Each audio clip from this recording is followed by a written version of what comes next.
Assalamualaikum warahmatullahi wabarakatuh. Selamat pagi semuanya.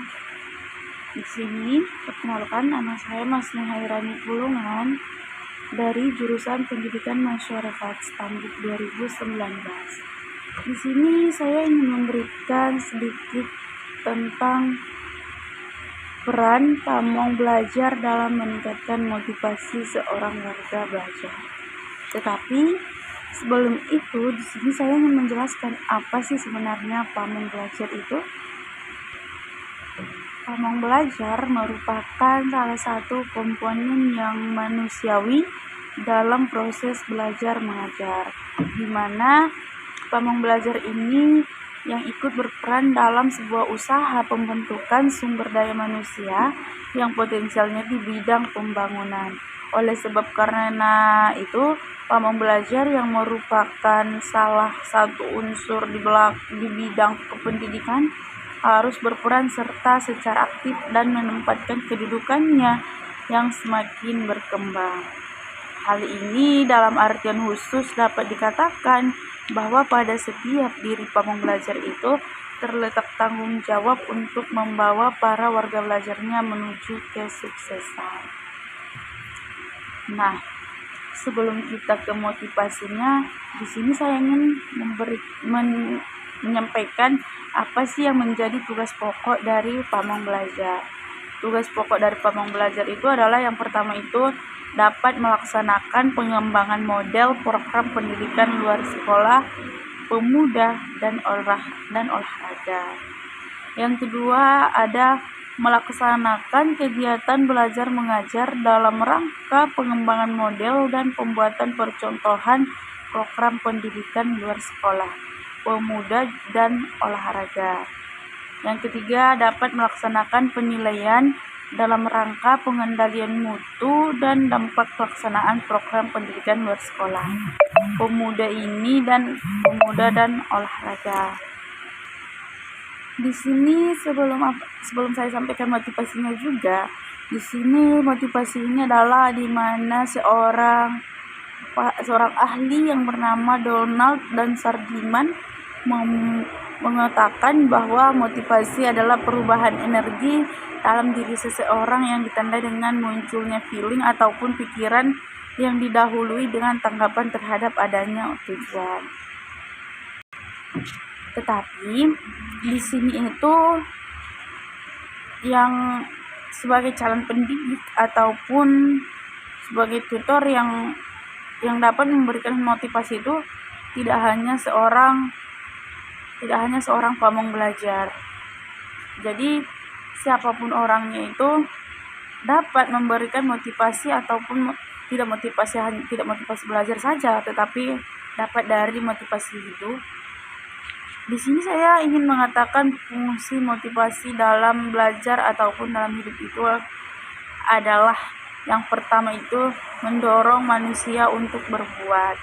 Di mana untuk berbuat ini jadi sebagai penggerak ataupun motor yang melepaskan energi. Motivasi dalam hal ini merupakan motor penggerak dari setiap kegiatan yang akan dikerjakan. Yang kedua itu adalah menentukan arah perbuatan, di mana yakni ke arah mana tujuan ini kita laksanakan untuk mensejahterakan warga belajar yang sedang kita didik. Yang ketiga itu ada menyeleksi perbuatan, yakni menentukan perbuatan-perbuatan apa yang harus dikerjakan yang serasi guna mencapai sebuah tujuan. Baiklah, di sini saya akan menyampaikan bentuk dan bagaimana cara menumbuhkan sebuah motivasi dalam diri warga belajar. Di dalam sebuah proses pembelajaran, peranan motivasi baik secara intrinsik maupun secara ekstrinsik sangat diperlukan. Motivasi ini pun bagi warga belajar dapat mengembangkan aktivitas dan inisiatif, dapat mengarahkan dan memelihara ketekunan dalam kegiatan belajar. Jadi dalam kaitan itu perlu diketahui bahwa cara dan jenis menumbuhkan motivasi adalah bermacam-macam, tetapi juga motivasi ekstrinsik kadang-kadang tepat dan kadang-kadang juga kurang sesuai. Di sini seorang pendidik harus hati-hati dalam menumbuhkan dan memberikan motivasi bagi warga belajarnya, karena mungkin maksudnya memberikan motivasi tetapi justru tidak menguntungkan perkembangan belajarnya, jadi sama saja dengan kosong gitu. Jadi kita harus dapat menyesuaikan motivasi seperti apa yang harus kita berikan kepada mereka.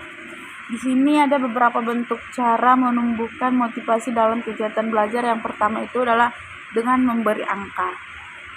Memberi angka dalam hal ini sebagai simbol dari nilai kegiatan belajarnya, di mana banyak warga belajar yang utama justru untuk mencapai angka atau nilai yang baik itu sehingga warga belajarnya biasanya yang dikejar adalah nilai ulangan atau nilai-nilai pada raport angka terbaiknya. Yang kedua itu ada hadiah. Hadiah ini dapat juga dikatakan sebagai motivasi, tetapi tidaklah selalu demikian, karena hadiah untuk suatu pekerjaan mungkin tidak akan menarik bagi seseorang yang tidak senang atau tidak berbakat untuk sesuatu pekerjaan tersebut. Sebagai contoh, hadiah yang diberikan untuk gambar yang terbaik mungkin tidak akan menarik bagi seseorang yang tidak memiliki bakat menggambar. Jadi hadiah ini juga tidak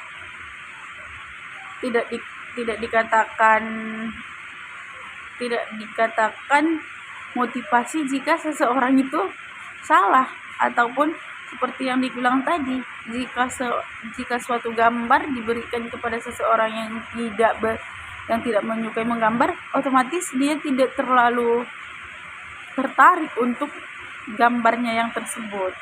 Yang ketiga itu ada saingan atau kompetisi, di mana hal ini dapat digunakan sebagai alat motivasi untuk mendorong belajar, di mana persaingan baik ini secara individual maupun secara kelompok dapat meningkatkan prestasi belajar.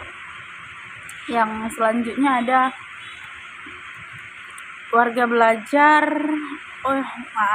yang selanjutnya ada menumbuhkan kesadaran kepada warga belajar agar merasakan pentingnya tugas dan menerimanya sebagai tantangan, sehingga bekerja keras dengan mempertaruhkan harga diri. Hal ini adalah sebagai salah satu bentuk motivasi yang cukup penting, karena seseorang akan berusaha dengan segenap tenaga untuk mencapai prestasi yang baik dengan menjaga harga dirinya, di mana penyelesaian tugas dengan baik adalah simbol kebanggaan dan harga diri. Begitu juga untuk warga belajar, di mana warga belajar akan belajar dengan keras, bisa jadi dengan harga dirinya ataupun karena harga dirinya. Ada juga dengan memberi ulangan, di mana warga belajar akan menjadi giat belajar kalau mengetahui akan ada ulangan, di mana dengan sebab memberi ulangan ini juga merupakan sarana motivasi, tetapi yang harus diingat oleh pendidik adalah jangan terlalu sering karena bisa membosankan dan bersifat rutinitas. Yang selanjutnya ada hasil pekerjaan, di mana hasil pekerjaan ini ataupun apabila ada terjadi kemajuan akan mendorong warga belajar untuk lebih giat belajar, di mana semakin mengetahui bahwa grafik hasil belajar meningkat, maka ada motivasi pada diri warga belajar untuk terus belajar dengan suatu harapan hasilnya terus meningkat. Yang selanjutnya itu ada hukuman, di mana hukuman sebagai reinforcement yang negatif, tetapi kalau diberikan secara tepat dan bijak bisa menjadi alat motivasi. Oleh karena itu, pendidik harus memahami prinsip-prinsip pemberian hukuman untuk warga belajarnya. Berarti dengan kata lain ada unsur kesengajaan, ada maksud untuk belajar, sehingga hal ini nanti mendapatkan sebuah timbal balik ataupun motivasi dari warga belajarnya. Sebuah motivasi muncul sudah pastinya karena ada suatu kebutuhan, begitu juga dengan minat, sehingga tepatlah kalau minat merupakan sebuah alat motivasi yang pokok.